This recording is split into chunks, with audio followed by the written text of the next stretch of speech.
The transport veils shimmered, depositing the lone figure of the Shadow Queen not on the icy steps of the lunar spire, but in a desolate, forgotten corner of the Pale Court's domain, a cavern beneath the spire where raw moonlight gathered.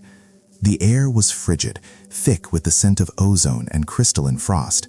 Above her, around her, the obsidian heart pulsed beneath the leather of her breastplate, its power a cold, constant demand.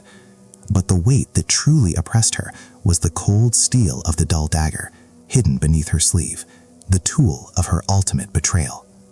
The mission is simple: infiltrate, bypass the sentinels using the light of the lost soul, steal the moon-forged chalice, return, and if the Fey leader possesses me, commit the unforgivable act. She felt the residual warmth of Kale's hand, the king now relegated to a nervous watcher from the citadel. She had left him in their chambers, his face drawn, anticipating the agonizing wound she might be forced to inflict upon their shared tether. Her mind flashed to his final words: "Do not fail to hate me when the time comes." The curse was a terrifying, invasive entity, and it sensed her fear. It seized on the momentary hesitation, flooding her mind with a wave of cold, seductive power. "You stand on the brink, little host. Why hesitate? The moon-forged chalice is a beacon of light, a feast I have long craved. Bring it to me. Let us feast and become absolute. Forget the weak, mortal man you left behind. Become the eternal queen." The voice, a chilling echo of Kale's most seductive tone, pressed into her mind. The raven-haired woman fought back, clenching her teeth until her jaw ached, pushing the insidious hunger away. "I am the thief. I steal for my own survival." That single, cold, selfish thought was the only human truth the curse had not yet devoured. She was running on pure, mortal spite. They told her she would be consumed by the curse.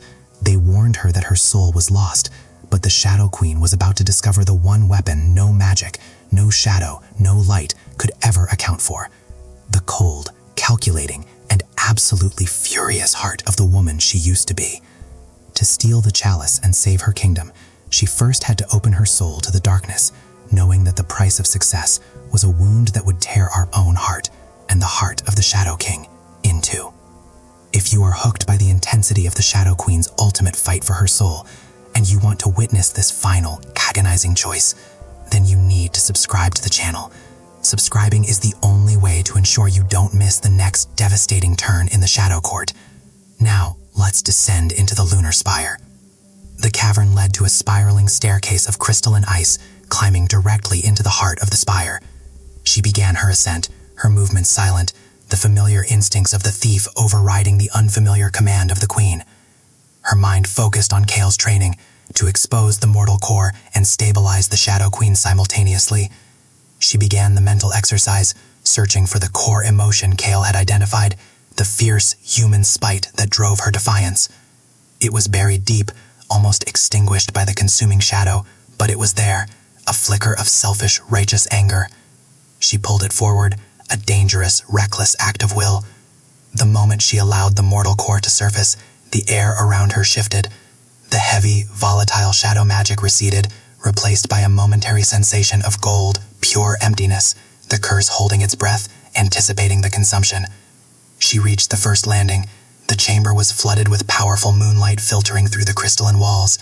Two figures stood guard, the lunar sentinels. They were statuesque, beautiful Fey warriors encased in shimmering silver armor that glowed with celestial light.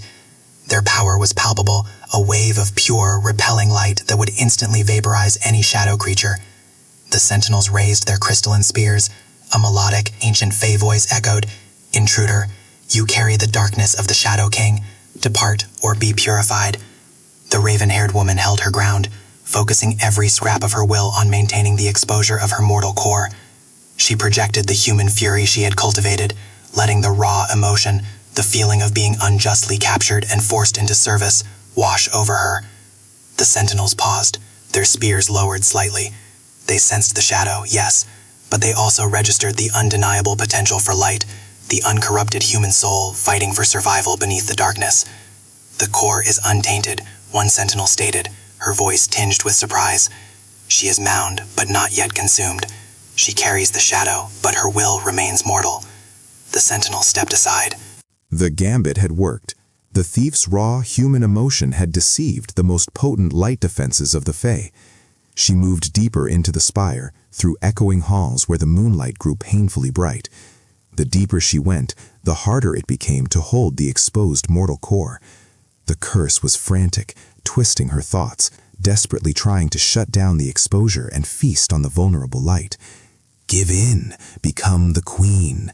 The thief is weak, the thief is pathetic.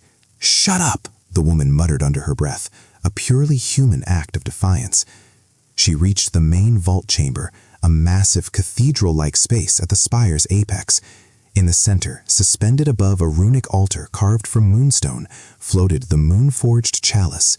It was a cup crafted from shimmering, milky white crystal, radiating an intense, pure celestial light that was almost blinding.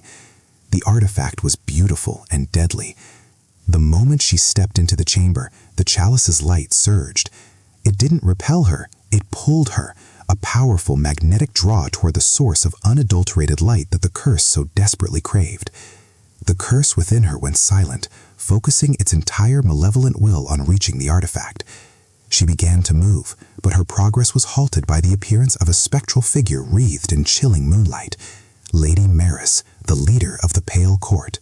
Such defiance, Lady Maris purred, her voice like grinding ice, her eyes glowing with victorious malice. You have fought well, little mortal, but your reign ends now. The moon-forged chalice is mine, and your soul is the perfect vessel. Lady Maris didn't move toward her.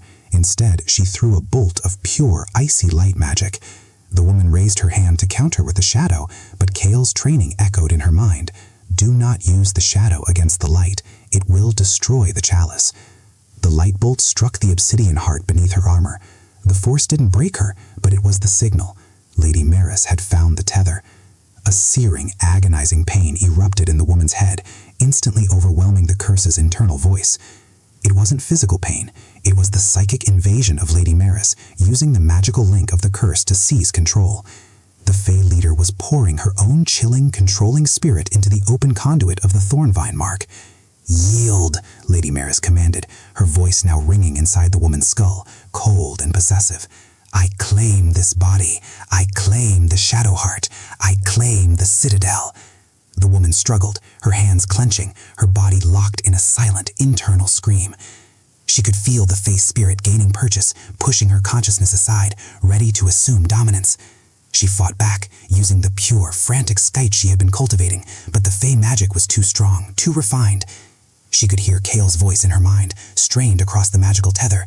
Ilara, fight! You are losing control. Commit the act now. She looked down at her hand, where the dull steel dagger rested in her grip. The Shadow Queen was fighting possession, but the battle was being lost. The thief, the last fragile remnant of her humanity, had to strike. With a supreme, raw act of will that was entirely mortal, entirely selfish, and entirely uncorrupted by any magic, she drove the dagger not into the Fae, not into her own heart, but straight into her left forearm. The dagger sliced through skin and muscle, a purely mortal wound.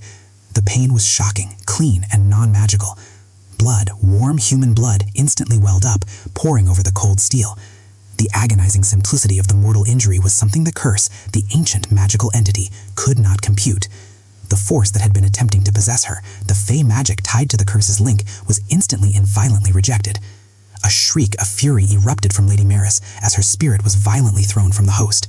The Fae leader's spectral form staggered back, clutching her head, the mental link severed by the raw, messy reality of human pain. The woman gasped, collapsing on one knee, gripping her bleeding arm. The pain was immense, but the internal chaos was gone. The curse was quiet. She had won the internal battle, not with shadow or light, but with spite. You will pay for that wound, Queen, Lady Maris hissed, her eyes burning with pure, murderous vengeance. The woman didn't reply. She pushed herself to her feet, her hand still clamped over the bleeding arm, and moved with cold, renewed focus toward the moon-forged chalice. The simple, mortal wound had reset the board, silencing the curse and throwing the Fae into chaos. She reached the altar and seized the chalice, its powerful light immediately dimming and stabilizing upon contact with the curse's host. You cannot escape, mortal, Lady Maris screamed, now fully enraged, throwing a cascade of ice shards. The woman didn't look back. She clutched the chalice, focused her will on the obsidian heart, and demanded a transport. She reappeared in Kale's chambers in the citadel, staggering, her cloak torn, her left arm bleeding profusely, but the moon-forged chalice secured in her right hand. Kale was instantly there. He didn't look at the chalice. He looked at the dagger still clutched in her injured hand and the spreading pool of blood. His face was a study in devastation. He knew the purpose of the wound. "The link is severed," the woman stated, her voice strained, adrenaline masking the pain. Lady Maris was expelled. "I have the chalice." Kale gently took the chalice from her uninjured hand, his gaze never leaving the crimson soaking her sleeve. His eyes, usually cold and unreadable, were filled with a profound, agonizing sorrow. "The price was paid," he whispered, his voice hoarse, reaching for the wound. "The price was necessary," the woman corrected, pulling her arm back slightly. She looked down at the bleeding mortal wound she had inflicted upon herself, an act of pure, calculated self-betrayal to save her soul. Then she looked at the dagger, its purpose fulfilled. She dropped the dagger onto the obsidian floor. The sound was stark and heavy in the silent chamber. "You are safe," Kale said, his voice thick with a mixture of relief and fear. "Your soul is—" "My soul is corrupted," the woman finished, cutting him off, her voice gaining the cold, hard edge of the Shadow Queen. "I committed an act of pure spite to survive, Kale. The human part of me used its final strength to cause pain. It was not love that saved me. It was hate." Kale looked at her, seeing the terrifying truth. The curse was silenced, but the Shadow Queen was ascendant. The human core was preserved, but warped, driven by a core of ruthless spite. He had saved her from the Fae, but he had lost her to the throne. He reached for her face, his thumb gently tracing the line of her jaw. "Then we will build a kingdom on spite, Alara. But we will endure." "And the price of the consort?" she asked, her eyes demanding the answer, the unspoken question hanging heavy between them. "Does my betrayal mean the end of us?" Kale drew her close, a desperate anchoring act. "The price," he whispered into her hair, "is that now I am utterly bound to the cold fury of the Queen. I am bound to the wound you inflicted, and I will never let you go." He held her, not as a captor, nor a king, but as the tethered partner in a devastating survival pact. The moon-forged chalice lay secured, radiating a quiet, hopeful light, ready to be joined with the obsidian heart. The physical war was nearing its end, but the emotional war had just begun. The Shadow Queen had saved her soul, but her heart belonged to the throne, and the throne demanded total, absolute, cold command.